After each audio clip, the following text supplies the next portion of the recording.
un air de vacances quelque part. Bon, nous sommes quand même assez nombreux pour commencer ce café virtuel, mais qui a déjà son ambiance. Une ambiance un peu levantine, voilà, très méditerranéenne. Et nous avions prévu 4 ce minutes. soir, Ouais. puisqu'elle ne s'est jamais produit, de deux poètes, grands poètes, s'il en est, de la Méditerranée et de la poésie universelle, la poésie mondiale. Euh, Yehuda Amichai, le poète hébreu, et Mahmoud Darwish, le poète arabe de Palestine. Nous voulions les mettre depuis longtemps, les mettre en rapport, les mettre en contact, eux qui n'ont pas souvent profité d'autres circonstances pour se rencontrer, alors que en tant que poète, d'abord, poète à dimension universelle, avec une poésie qui parle au cœur, qui parle à l'âme, ils étaient tout à fait destinés à se rencontrer. Et d'une manière ou d'une autre, leurs poésies se font écho par le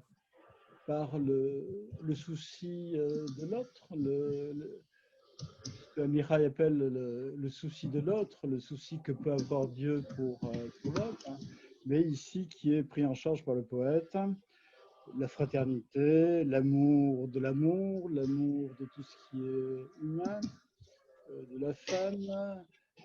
On trouve chez les deux poètes ce thème très largement oui, utilisé, très largement chanté, et celui de la paix. Je pense qu'amour et paix sont deux corollaires d'un même thème, d'un thème qui est lié oui, à ce que Lévinas aurait appelé le souci de l'autre, enfin l'altérité. Malgré tout, cette passerelle, enfin ce lien qui réunit les deux et qui est de l'ordre de la nécessité, fait face à l'improbable et le hasard, l'aléatoire, bien qu'il soit contingent, réglé par le rythme de l'histoire, ici ou là dans le monde, les guerres, les conflits, les frontières, dont on ne parlait déjà plus, dont on reparle aujourd'hui. Ce sont deux poètes, en somme, qui franchissent et qui transcendent les frontières. Ils sont de quelque part, bien sûr. Ils sont d'un lieu bien particulier auquel ils s'identifient dans une grande mesure, mais ils sont je ne dirais pas de nulle part, mais d'ailleurs. Ailleurs, c'est-à-dire chez nous, de partout, de partout. Chaque traduction, d'ailleurs, ce sont deux poètes largement traduits, chaque traduction met en lumière ce qui, dans la culture universelle, nous tient Dieu oui, non pas de credo, hélas, mais de souci permanent, le souci de la paix, le souci d'être bien, de cohabiter, d'habiter poétiquement, comme on disait, d'habiter humainement dans le monde. Alors, il se trouve que, bon, ces deux poètes, personnellement, je les ai plus ou moins connus. J'ai connu Amira que je traduis en français, dont j'ai rencontré, il y a eu plusieurs rencontres à Jérusalem. Darwish, malheureusement, je l'ai rencontré par la voix, on a conversé ensemble, s'il était de passage à Paris, et j'ai le souvenir, comme Shamirai, oui, d'un grand frère, je dirais, de quelqu'un qui écoute, et qui, pour moi, à l'époque, m'a considérablement interpellé. Je lui parlais en anglais, dans un anglais tout à fait scolaire et bon, un peu accidenté. Et il m'a dit la chose suivante, il m'a dit, écoute, hein, parce que dans les langues sémites, on se tutoie, hein, il n'y a pas de vous. Il me dit, parle-moi en hébreu, parle-moi en hébreu. Et voilà l'anecdote, mais qui dit bien que Darwish et Amiral sont liés à cette terre, je dirais cette terre. Là, on dépasse la notion d'État, cette terre qui appartient à ces deux sensibilités, à ces deux peuples, Et c'est là qu'on va les rencontrer ce soir. C'est là qu'on va les rencontrer ce soir, à travers cet amour, amour de la terre et l'amour oui, de l'homme, l'amour qui se décline par l'amour de la femme, l'amour de l'enfant, etc.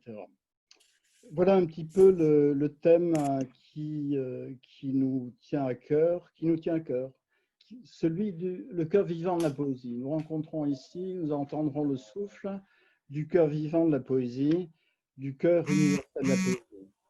Je me rappelle, c'est quoi ça? À l'instant, je me souviens d'une parole de notre ami Christian Saint-Paul qui anime l'émission lespoètes.fr à Toulouse, à côté de chez nous. La poésie est une arme chargée d'espoir. Hélas, les hommes utilisent des armes. Les poètes ont le privilège, ont le bonheur de ne pas utiliser les armes, de les refuser et de chanter, d'utiliser ce qui est consubstantiel à l'homme, qui est la parole, utiliser cette parole pour diffuser un message d'espoir. Alors voilà le thème croisé entre ces deux poètes. On laissera parler leurs poèmes en français, bien sûr, pour que la plupart de nous les entendent, les écoutent, mais dans leur langue d'origine, l'arabe et l'hébreu. L'arabe et l'hébreu, de langues jumelles, absolument, de langues elles ne font pas simplement écho, enfin, elles se compénètrent. Euh, il y aura des textes lus, des chansons, des textes chantés. Je pense à Daoui, je pense aussi à Mihai, puisqu'une chanson sera, un poème d'Amirai sera chanté à partir de Tel Aviv. Oui, alors nous sommes dans la rencontre. Nous avons ici nous avons nos amis de Palestine, d'Israël, de Syrie, de France, enfin j'en oublie sûrement, ceux qui viendront se joindre à nous. La dernière fois, il y avait des amis de Tunisie aussi. Enfin, on était contents de se retrouver en famille. Je remercie Alain Obolinski qui gère cette session avec bonheur. Voilà, il nous fait l'amitié de gérer cette session du café. Grand merci à lui. Saïd Mounim qui nous a aidé à réaliser aussi la collecte des textes. Bien sûr, Saïd Sayag qui est, bon, voilà, qui est traducteur aussi, qui a traduit un texte, au moins un texte que je connais pour la revue Le Vent, un des derniers textes, je crois, de Darwish, qui s'appelle Les Noms de l'exil, il en parlera peut-être, et Pierre, bien sûr, et tous les autres, pour leur aide militante. C'est-à-dire que Le Vent est un projet auquel nous croyons. Nous continuons d'y croire depuis pas mal de temps, depuis plus de 30 ans, en espérant que cette grand poète, s'il en est, de la Méditerranée et de la poésie universelle, la poésie mondiale, Yehuda Michai, le poète hébreu, et Mahmoud Darwish, le poète arabe de Palestine.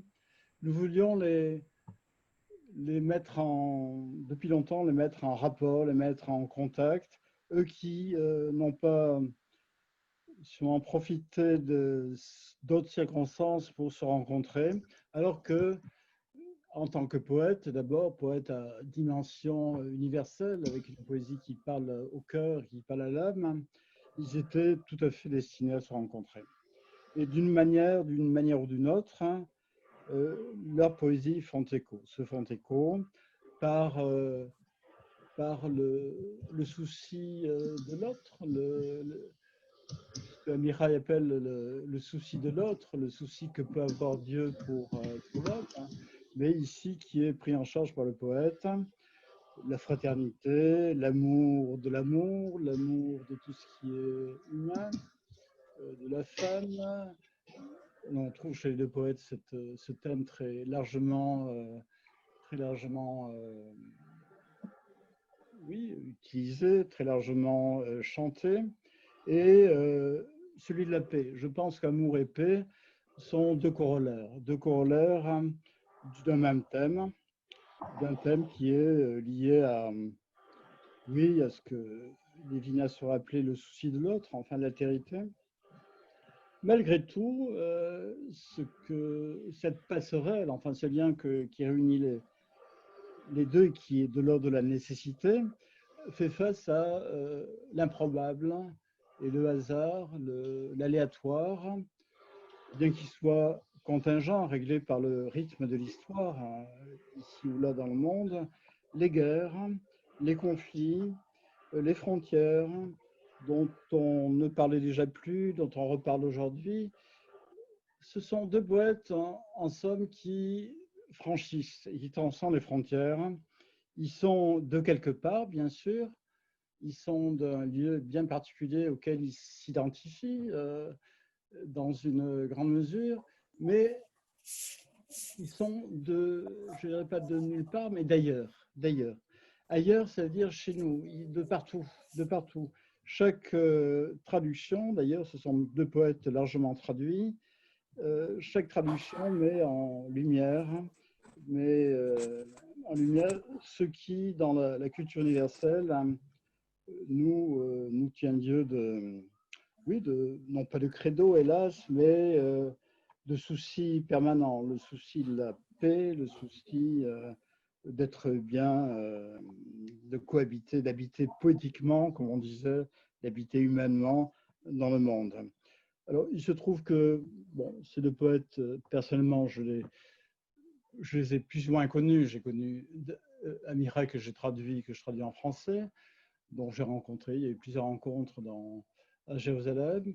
Darwish, malheureusement, je l'ai rencontré par la voix, on a conversé ensemble, s'il était de passage à Paris, et j'ai le souvenir, comme Shamiraï, oui, d'un grand frère, je dirais, de quelqu'un qui écoute, et qui, pour moi, à l'époque, m'a considérablement interpellé. Je lui parlais en anglais, dans un anglais tout à fait scolaire et bon, un peu accidenté. Et il m'a dit la chose suivante, il m'a dit, écoute, hein, parce que dans les langues sémites, on se tutoie, hein, il n'y a pas de vous. Il me dit, parle-moi en hébreu, parle-moi en hébreu. Et voilà l'anecdote, mais qui dit bien que Darwish et Amira sont liés à cette terre, je dirais cette terre. Là, on dépasse la notion d'État, cette terre qui appartient à ces deux sensibilités, à ces deux peuples. Et c'est là qu'on va les rencontrer ce soir. C'est là qu'on va les rencontrer ce soir, à travers cet amour de la terre et l'amour, oui, de l'homme, l'amour qui se décline par l'amour de la femme, l'amour de l'enfant, etc. Voilà un petit peu le thème qui nous tient à cœur, celui le cœur vivant de la poésie. Nous rencontrons ici, nous entendrons le souffle du cœur vivant de la poésie, du cœur universel de la poésie. Je me rappelle, c'est quoi ça? À l'instant, je me souviens d'une parole de notre ami Christian Saint-Paul qui anime l'émission lespoètes.fr à Toulouse, à côté de chez nous. La poésie est une arme chargée d'espoir. Hélas, les hommes utilisent des armes. Les poètes ont le privilège, ont le bonheur de ne pas utiliser les armes, de les refuser et de chanter, d'utiliser ce qui est consubstantiel à l'homme, qui est la parole, utiliser cette parole pour diffuser un message d'espoir. Alors voilà le thème croisé entre ces deux poètes. On laissera parler leurs poèmes en français, bien sûr, pour que la plupart de nous les entendent, les écoutent, mais dans leur langue d'origine, l'arabe et l'hébreu. L'arabe et l'hébreu, de langues jumelles, absolument, de langues elles ne font pas simplement écho, enfin, elles se compénètrent. Il y aura des textes lus, des chansons, des textes chantés. Je pense à Daoui, je pense aussi à Mihai, puisqu'une chanson sera, un poème d'Amirai sera chanté à partir de Tel Aviv. Oui, alors nous sommes dans la rencontre. Nous avons ici nous avons nos amis de Palestine, d'Israël, de Syrie, de France, enfin j'en oublie sûrement, ceux qui viendront se joindre à nous. La dernière fois, il y avait des amis de Tunisie aussi. Enfin, on était vraiment, on était contents de se retrouver en famille. Je remercie Alain Obolinski qui gère cette session avec bonheur. Voilà, il nous fait l'amitié de gérer cette session du café. Grand merci à lui. Saïd Mounim qui nous a aidé à réaliser aussi la collecte des textes. Bien sûr, Saïd Sayag qui est, bon, voilà, qui est traducteur aussi, qui a traduit un texte, au moins un texte que je connais pour la revue Le Vent, un des derniers textes, je crois, de Darwish, qui s'appelle Les Noms de l'exil, il en parlera peut-être, et Pierre, bien sûr, et tous les autres, pour leur aide militante, c'est-à-dire que Le Vent est un projet auquel nous croyons. Nous continuons d'y croire depuis pas mal de temps, depuis plus de 30 ans, en espérant que cette Méditerranée qui nous tient à cœur, eh bien, elle nous amène vers de toujours nouveaux et meilleurs rivages. Alors, on avait pensé à entrelacer les textes, c'est-à-dire qu'il y a de l'hébreu, l'arabe qui s'entrelacent. Comme ce sont des langues très proches, bon, et que les poètes sont, malgré tout, sont d'une belle fraternité, il aurait été bon d'entrelacer. Bon, c'est difficile techniquement parce que voilà, ça posait un problème. Donc, vous aurez deux volets, une partie consacrée à la poésie d'Amichai et puis une poésie consacrée à la poésie de Darwish. Voilà, je pense, l'essentiel de ce qu'on peut dire sur le plan de l'organisation. Je pense qu'on pourra lancer les deux vidéos qui vont présenter les deux poètes, Amichai d'un côté et Darwish de l'autre, et ensuite commencer la lecture des textes dans les trois langues. Donc, peut-être lançons la vidéo sur Amichai. Michel, je souhaitais dire un petit mot quand même en prémisse. Donc, tout d'abord, shalom, salam et bonjour à vous tous. Venus donc nous retrouver pour assister donc à cette prometteuse rencontre virtuelle entre deux hommes poètes nobélisables, si on peut dire, et qui sont donc Yehuda Amirai et Mahmoud Darwish. Au titre des Amis de Levant qui soutiennent les éditions Levant, sur les plans logistiques et surtout éditorial, je profite de l'instant qui m'est offert pour vous inviter à vous rendre sur notre site blog. Vous pourrez adhérer à l'association et surtout souscrire à l'achat de recueils de poésie présentés dans le catalogue. Vous pourrez par crowdfunding donc concourir à l'édition du prochain recueil de Rav Miras Cohen, Rapprocher les lointains, tirage de tête avec une œuvre de notre ami Étienne Schwartz, que je salue, et en édition normale. Participer à cette réalisation de belles factures permet de pérenniser les activités des éditions. Je vous sais enclines et soucieux de nous aider ainsi à votre manière. Sachez qu'acheter un recueil contribue à envisager les avenirs. Merci pour votre compréhension et pour vos participations. Je rends la parole à Michel, que je remercie, ainsi qu'Alain, chez qui je suis, donc pour le très bon niveau de préparation de la présente rencontre. Michel, je te cède à nouveau la parole. Oui, simplement pour dire, avant qu'on lance les vidéos de présentation des deux poètes, hein, les lecteurs, hein, Isabelle Mounim lira le français de Darwish, hein, l'arabe de Darwish sera lu par Abir. Quant au français, c'est Pascal Gotta qui nous accompagne depuis longtemps, qui a fait cette merveilleuse série sur YouTube sur les jours du confinement. C'est Pascal qui lira le français. Et moi j'essaierai de lire l'hébreu, parce que nous avons quand même un problème d'hébraïsant. Voilà, je lance, Pierre, Oui. on lance les appels pour, oui, pour aider la promotion de ce à quoi nous croyons. Je lance un appel aussi pour apprendre l'hébreu et l'arabe. Hein. Voilà, deux langues qu'il faudrait apprendre ensemble. Donc, c'est moi qui lirai les textes en français. Et on a oublié, bien sûr, le fait que Elias Cohen, qui nous parle, qui dans son kibbutz, je crois que c'est un kibbutz, c'est pas un moshav, ou un moshav n'est pas un kibbutz, à côté de Jérusalem, Elias Cohen sera là pour lire deux textes qu'il a écrits en hommage.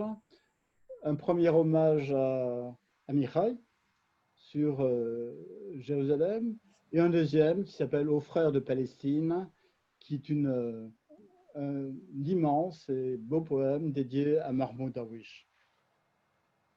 Voilà.